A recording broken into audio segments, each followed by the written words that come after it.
ശ്രീമദ് ഭഗവത്ഗീത അധ്യായം 5 ശ്ലോകം 6. സന്യാസസ്തു മഹാബാഹോ ദുഃഖമാപ്തുമയോഗതഃ യോഗയുക്തോ മുനിർബ്രഹ്മ ന ചിരേണാധിഗച്ഛതി. യോഗം കൂടാതെ സന്യാസത്തെ പ്രാപിക്കൽ കഠിനമാണ്. അഥവാ യോഗം കൂടാതെയുള്ള സന്യാസം ദുഃഖത്തെ നേടാനേ ഉപകരിക്കൂ. യോഗയുക്തനായ മുനിയാകട്ടെ താമസം വിന ബ്രഹ്മത്തെ പ്രാപിക്കുന്നു. ഇപ്പൊ ഇവിടെ പറയപ്പെടുന്ന സന്യാസം എന്നുള്ളത് ഏഷണാത്യാഗമാണ്. ഏഷണാത്യാഗം എന്ന് പറഞ്ഞാൽ പുത്രേഷണ, വിത്തേഷണ, ലോകേഷണ എന്ന 3 വിധം ഏഷണകളെ ശാസ്ത്രം പറഞ്ഞിട്ടുണ്ട്.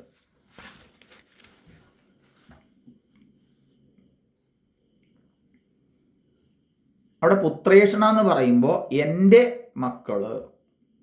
മക്കളുണ്ടാവണമെങ്കിൽ എന്ത് വേണം? എൻ്റെ ഭാര്യ ഉണ്ടാവണം, അഥവാ എൻ്റെ ഭർത്താവ് വേണം. അപ്പം എൻ്റെ ബന്ധുക്കളുണ്ടാവും, എൻ്റെ സ്വന്തക്കാരും ഉണ്ടാവും. അവിടെ എൻ്റെ എന്ന് പോയി കഴിഞ്ഞാൽ പിന്നെ എന്തേ ഉണ്ടാവുള്ളൂ? അതാണ് ഏഷണാത്യാഗം. ഉദാഹരണം പറഞ്ഞാൽ എൻ്റെ അമ്മ വഴിയിൽ വീണ് കിടക്കുകയാണ്. ഞാൻ ചുറ്റുഭാഗമൊന്നും നോക്കില്ല, എത്രയും പെട്ടെന്ന് എടുത്ത് ശുശ്രൂഷ ചെയ്ത് ആശുപത്രി കൊണ്ടുപോയി ആരോടും ചോദിക്കില്ല. മറിച്ച് ആ അമ്മയുടെ സ്ഥാനത്ത് മറ്റൊരമ്മയാണെങ്കിൽ നമ്മൾ എന്ത് ചെയ്യും? ഒന്ന് ചുറ്റുപാട് നോക്കും, മറ്റാരെങ്കിലും ഉണ്ടോ എന്ന് നോക്കും. ഞാനായിട്ട് എന്തിനാപ്പോൾ അത് വല്ലാപ്പ് ഏൽക്കുന്നത് എന്ന് തോന്നും. എന്നിട്ട് വേറൊരു നിവൃത്തിയില്ലെങ്കിൽ ചിലപ്പോൾ കൊണ്ടുപോയി എന്ന് വരും. ഇതാണ് എൻ്റെയും എൻ്റെ അല്ലാത്തതിൻ്റെയും വ്യത്യാസം. ഇതുപോലെ തന്നെ എൻ്റെ സഹോദരിയെ മറ്റൊരാൾ അപമാനിക്കപ്പെടുന്ന സമയത്ത് ഞാൻ സഹോദരനാകും. പക്ഷെ അതേ ഞാൻ തന്നെ മറ്റൊരാളുടെ സഹോദരിയോട് അപമര്യാദയായി പെരുമാറുന്നുണ്ടെങ്കിൽ അതെന്തുകൊണ്ടാണ്? ഇത് എൻ്റെയാണ്, അതെൻ്റെ അല്ല. അതുകൊണ്ട് എന്തും ആവാം. മറിച്ച് സന്യാസിയെ സംബന്ധിച്ച് എല്ലാം അമ്മയാണ്. പ്രായപൂർത്തിയായ പെൺകുട്ടിയെപ്പോലും സന്യാസി അമ്മ എന്നാണ് സംബോധന ചെയ്യുന്നത്. അവിടെ എൻ്റെ ഒന്ന് വേറെ ഒന്നുമില്ല, എല്ലാം സമമാണ്. എല്ലാറ്റിലും സമത്വത്തെയാണ് കാണുന്നത്. സമം സർവേഷു ഭൂതേഷു, സർവത്തിലും സമഭാവനയുള്ള സന്യാസിയെ സംബന്ധിച്ച് അയാൾ എല്ലാം ബാഹ്യമായിട്ട് എല്ലാം എൻ്റെയാണ്, ആന്തരികമായിട്ട് ഒന്നും എൻ്റെ അല്ല. അപ്പം സന്യാസം എന്നുള്ളത് തീർത്തും ആന്തരികമാണ്. ഇതുപോലെ തന്നെയാണ് വിത്തേഷണം. എൻ്റെ ധനം, കറൻസി മാത്രമല്ല, എൻ്റെ സമ്പത്ത്, എൻ്റെ അതിര്, എൻ്റെ ആധാരം. ഭഗവാൻ ചിരിക്കുന്ന ഒരു സന്ദർഭമാണത്രേ. ജ്യേഷ്ഠാനുജന്മാർ അപ്പുറം ഇപ്പുറം നിന്നിട്ട് അതിര് തർക്കം ഉണ്ടാവുമ്പോൾ ചിരിക്കും അത്രേ. ഇത് എൻ്റെതാണ്, അത് നിൻ്റെതാണെന്ന് പറയുമ്പോൾ ഭഗവാൻ ചിരിക്കും അത്രേ. ഈ പറഞ്ഞവരാരും അത് കൊണ്ടുപോകുന്നില്ലല്ലോ എന്ന്. വാസ്തവത്തിൽ എല്ലാം ആരതാ? ഭഗവാന്റെതല്ലേ. ഇനി ചിലരുടെ ഏഷണ എന്ന് പറയുന്നത് ലോകേഷണയായിരിക്കും. ഞാൻ ആരാന്നറിയില്ലേ, ഞാൻ സന്യാസിയാണ്, അവിടെ എന്നെ ഇങ്ങനെ നിങ്ങൾ പൂജിച്ചോളണം, എന്നെ നമസ്കരിച്ചോളണം. പൂജിക്കുമ്പോഴേക്കും നമസ്കരിക്കുമ്പോഴേക്കും ഒന്നങ്ങോട്ട് ഉയരുക, അഥവാ തിരിച്ച് നിന്ദിക്കുമ്പോഴേക്കും ഒന്ന് സങ്കോചിക്കുക, പ്രശസ്തിക്ക് വേണ്ടിയിട്ട് പലതും ചെയ്യുക, പ്രശംസയില്ലെങ്കിലൊന്നും ചെയ്യാതിരിക്കുക. ഇതൊക്കെ ഏഷണകളാണ്. ഈ ഏഷണകളെ ആര് ന്യസിച്ചിരിക്കുന്നുവോ, ഉപേക്ഷിച്ചിരിക്കുന്നുവോ, ബാഹ്യമായിട്ട് മാത്രം ഉപേക്ഷിച്ചിട്ട് കാര്യമില്ല, ആന്തരികമായ ആര് ഉപേക്ഷിച്ചിരിക്കുന്നുവോ അതാണ് പരമാർത്ഥ സന്യാസം. ഇപ്പോൾ പുത്രേഷണ, വിത്തേഷണ, ലോകേഷണ എന്ന് 3 ഏഷണകളിൽ സർവ്വ ഏഷണകളും പെട്ടു. എൻ്റെകളും പോയി. ആ എൻ്റെ അങ്ങോട്ട് പോയി. ഈ ഭാവത്തെ ആണ് ശരിക്ക് പരമാർത്ഥ സന്യാസം എന്ന് പറയുന്നത്. ഈ പരമാർത്ഥ സന്യാസം യോഗം കൂടാതെ സാധ്യമല്ല. അവിടെ യോഗം എന്ന് പറയുമ്പോൾ വിവിധ വിഷയങ്ങളിലേക്ക് പരക്കം പായുന്ന നമ്മുടെ ചിത്തവൃത്തികളെ, മനസ്സിനെ, ബുദ്ധിയെ ഏകമായ അധിഷ്ഠാനത്തിൽ ഉറപ്പിച്ചു നിർത്തുന്നതാണ് യോഗം. അതിനായിക്കൊണ്ട് നമ്മളാൽ ചെയ്യപ്പെടുന്ന സർവ്വസാധനകളും അധികാരി ഭേദമനുസരിച്ച് പലവിധ വ്യത്യാസങ്ങളുണ്ട്. ചിലർക്ക് ജപം മതിയാവും, ചിലർക്ക് മന്ത്രോപാസനയാവും, ചിലർക്ക് സഹസ്രനാമങ്ങളായിരിക്കും, ചിലർക്ക് അർച്ചന വേണ്ടി വരും. ഇതൊക്കെ വ്യത്യസ്തങ്ങളായ അധികാരി ഭേദമനുസരിച്ചുള്ള സാധനകളാണ്. ഈ സാധനാഭേദം അനുസരിച്ച് എന്തോ ആവട്ടെ, ഇതൊക്കെ യോഗ ശബ്ദത്താൽ പറയപ്പെട്ടു. ഇനി ചിത്തസ്യ ശുദ്ധയെ കർമ്മ എന്ന അർത്ഥത്തിൽ കർമ്മങ്ങളെല്ലാം, ചെയ്യപ്പെടുന്ന സർവ്വകർമ്മങ്ങൾ, കർമ്മം ചെയ്യാതിരിക്കലല്ല, കർമ്മം നല്ലതുപോലെ ചെയ്തിട്ട് താൻ ചെയ്യപ്പെടുന്ന കർമ്മങ്ങളൊക്കെ ഭഗവാനിൽ സമർപ്പിക്കുകയാണ്, ഭഗവത് പൂജയാണെന്ന ഭാവത്തിൽ ചെയ്യപ്പെടുമ്പോൾ ആ കർമ്മയോഗവും വാസ്തവത്തിൽ പരമാർത്ഥമായ സന്യാസത്തിലേക്ക് അയാളെ എത്തിക്കുന്നു. തൻ്റേതായതൊക്കെ സമർപ്പിച്ച് കഴിഞ്ഞ് തന്നെ കൂടി സമർപ്പിക്കുന്നതോടുകൂടി, ആത്മനിവേദനത്തിലെത്തുന്നതോടുകൂടി അയാൾ സന്യാസിയാകുന്നു. എന്നാൽ വെറുതെ അയാൾ ബാഹ്യമായിട്ട് വിരജാഹോമം ചെയ്ത് ഞാൻ ഈ കർമ്മത്തെ സന്യസിച്ചിരിക്കുന്നു എന്ന് പറഞ്ഞ് കാഷായം ഗുരുനാഥൻ കൊടുത്തു, അതൊടുത്ത് തലമുണ്ടനം ചെയ്ത് പേര് മാറ്റി സന്യാസിയാണെന്ന് അറിയപ്പെട്ടതുകൊണ്ട് മാത്രം അയാൾ സന്യാസിയാകുന്നില്ല.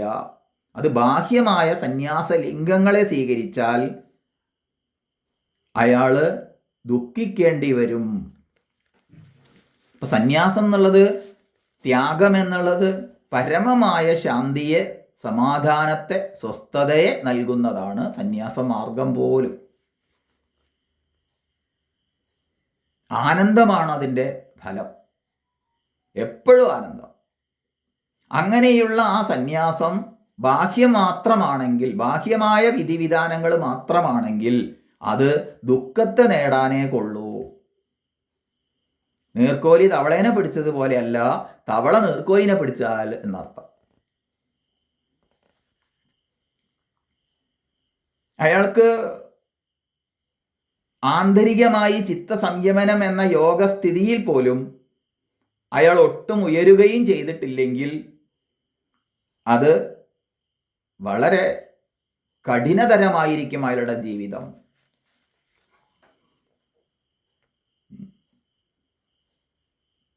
അപ്പോൾ സന്യാസ ചിഹ്നങ്ങളെ ധരിക്കുന്നതിലല്ല മഹത്വം. ഉള്ളിൽ കാഷായമാവണം, പുറത്ത് കാഷായമായാൽ പോരാ. ഉള്ളിലാണ് കാഷായം. ഉള്ളിൽ കാഷായമായ ആൾക്ക് ബാഹ്യമായ കാഷായം കൊടുക്കട്ടെ, കൊടുക്കാതിരിക്കട്ടെ. കൊടുത്താൽ ഗുണം, അത് ലോകസംഗ്രഹത്തിന് ഗുണമായി തീരും. അയാൾക്ക് എന്ത് ലഭിച്ചാലും അത് ലോകസംഗ്രഹത്തിനായി തീരും. അയാൾക്ക് തനിക്കൊന്നും നേടാനോ നഷ്ടപ്പെടാനോ ഇല്ല. അത് ലോകാനുഗ്രഹ ഹേതുവായിരിക്കും. അയാളുടെ കേവലം വർത്തനം പോലും ലോകാനുഗ്രഹമായി തീരും. അയാളുടെ അടുത്തേക്ക് അടുക്കുമ്പോഴേക്ക് തന്നെ ഒരു ശാന്തിയും സമാധാനവും നമുക്ക് ലഭിക്കും. കാരണം അയാളെ ഏഷണകളെ ഉപേക്ഷിച്ച ആളാണ്, എൻ്റെകളെ ഉപേക്ഷിച്ചതാണ്. അപ്പം ഇങ്ങനെയുള്ള പരമമായ സത്യസ്വരൂപത്തെക്കുറിച്ച് നിരന്തരമായ മനനം ചെയ്യുന്ന ആളാണ് സന്യാസി, അയാളാണ് മുനി. മുനി എന്ന് പറഞ്ഞാൽ മലയാളത്തിലെ മുനി മിണ്ടാതിരിക്കുന്നവനാണ്. സംസ്കൃതത്തിലെ മുനി എന്ന് പറഞ്ഞാൽ മനനാത് മുനി എന്നാണ്. അയാൾ എപ്പോഴും ആത്മാനുസന്ധാന നിരതനായിരിക്കും. താൻ ശരീരമല്ല, താൻ ആത്മാവാണ് എന്നുള്ള ആത്മാനുസന്ധാനം ചെയ്യുന്ന ആളായിരിക്കും.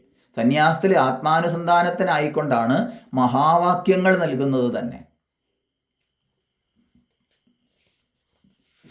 ഇപ്രകാരമല്ലാത്ത സന്യാസം ദുഃഖത്തിനായി തീരും എന്നാണ് ഇവിടെ പറഞ്ഞത്.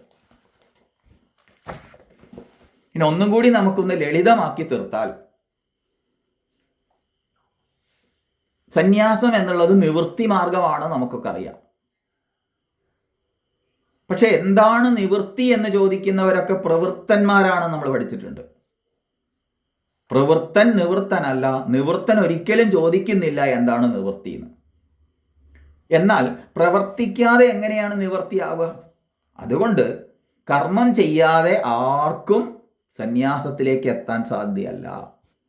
അപ്പൊ കർമ്മം ചെയ്താൽ കർമ്മഠനായി കുടുങ്ങിപ്പോവില്ലേ എന്ന് ചോദിച്ചാൽ, കർമ്മത്തെ യോഗമായി അനുഷ്ഠിക്കുന്നതിലൂടെ അന്ധക്കരണ ശുദ്ധിയർത്ഥം മാത്രമേ പരമാർത്ഥ സന്യാസത്തിലേക്ക് എത്തിച്ചേരാൻ പറ്റൂ. അത് ശ്രേഷ്ഠമാണ്, അത് ആനന്ദദായകമാണ്. കൈവശമില്ലാത്ത ഒന്ന് എങ്ങനെ ഉപേക്ഷിക്കാൻ സാധിക്കും എന്നാണ് ചോദ്യം. അപ്പൊ കൈവശം എന്തൊക്കെ വേണം? കർമ്മം വേണം, സംസ്കാരങ്ങൾ വേണം, ഒക്കെ വേണം. ആ സംസ്കാരങ്ങളെ മുഴുവൻ എന്ത് ചെയ്യണം? വാസനകളെ, സംസ്കാരങ്ങൾ സൂക്ഷ്മവശമാണ് വാസന. ആ വാസനകളെ ഇല്ലാതാക്കണമെങ്കിൽ കർമ്മങ്ങളെ മുഴുവൻ ഈശ്വരാർപ്പണ ബുദ്ധിയ ചെയ്ത് കൊണ്ട് വേണം അതില്ലാതാക്കാൻ. അല്ലാതെ നിരാശയാലോ അല്ലെങ്കിൽ കർമ്മത്തിൽ നിന്ന് ഒളിച്ചോടിക്കൊണ്ടോ ലോകവ്യവഹാരം ഉപേക്ഷിക്കുന്നത് നല്ലതല്ല. എന്തിനെ ഉപേക്ഷിച്ചോ അത് തന്നെ ദുഃഖിപ്പിക്കും. അപ്പൊ ശരിയായ കർമ്മം കൊണ്ട് മനസ്സിലെ മാലിന്യങ്ങൾ, വാസനകൾ നീക്കി ശുദ്ധമാക്കി, ആ ശുദ്ധമായ മനസ്സാണ് ആത്മാനുസന്ധാനത്തിനുള്ള ഉപകരണമായി തീരുന്നത്. അങ്ങനെ ആത്മാനുസന്ധാനം വഴി ഒരു സാധകന് ബ്രഹ്മനിഷ്ഠ കൈവരുന്നു. അങ്ങനെ അയാൾ സന്യാസിയായിത്തീരുന്നു.